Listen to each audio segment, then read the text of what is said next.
Hello, friends. It was a dark and stormy night. Four friends were sitting in a car, trying to come up with a good place to go for a late night snack when suddenly they heard the sound of a baby crying. They looked at each other, confused, as there was no one around. Then they started hearing the sound again. This time, it sounded like the baby was crying out in pain. It was coming from inside the abandoned Mercy hospital. They drove closer to the hospital and parked.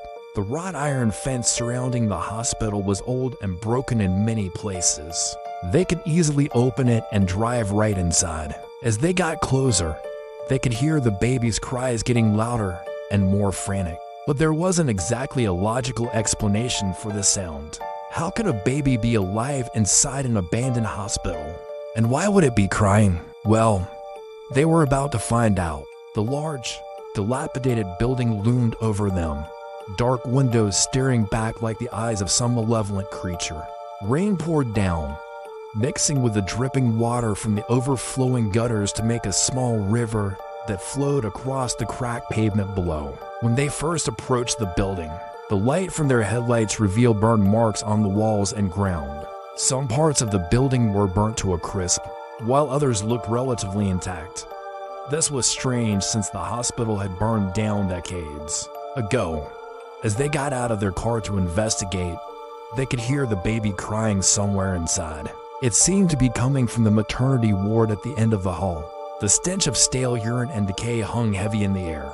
Flicking on their flashlights, they walked cautiously through the deserted corridors, past rooms filled with old medical equipment and supplies, most of which were destroyed or covered in graffiti. The floor was littered with glass, making every step a potential gamble. They finally reached the end of the hall and pushed open the doors to the maternity ward. It was completely destroyed. The room was filled with charred baby cribs, some with dolls in them, and the smell of burning was so strong that their eyes began to water. Despite the destruction, they couldn't help but notice that one of the cribs was moving on its own. It creaked back and forth slowly, as if something was trying to get out.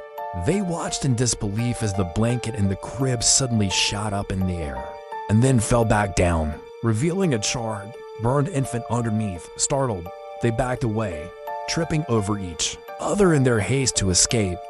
But then they heard a voice. "Help me." The ghostly mother appeared holding her burned infant close. She was translucent, almost invisible, and the sound of her crying echoed through the ruined ward. The friends were paralyzed with fear, unable to move as the apparition approached them, her vacant eyes staring directly at them. She reached out a hand, her touch icy cold, and beckoned for them to follow her. But they didn't need any further encouragement to run. They raced through the hospital, adrenaline pumping, their hearts pounding in their chests. They could hear the ghostly mother calling out for them, her voice echoing behind them. Suddenly, one of the friends slipped on some glass, crashing to the ground. The others kept running, not wanting to risk helping him and getting trapped in the hospital forever. They burst through the front doors and into the pouring rain, gasping for breath. They didn't dare look back, but they could feel the ghostly mother's presence watching them from the doorway, her sad eyes boring into their backs. They stumbled to their car and slammed the doors, locking it. One of them started the engine and they sped away as fast as they could, leaving the abandoned hospital behind them with its secrets and its ghosts. They never went back, but sometimes on stormy nights, they could still hear the sound of a baby crying and a mother's mournful call echoing through the darkness. That's all for today. See you next time.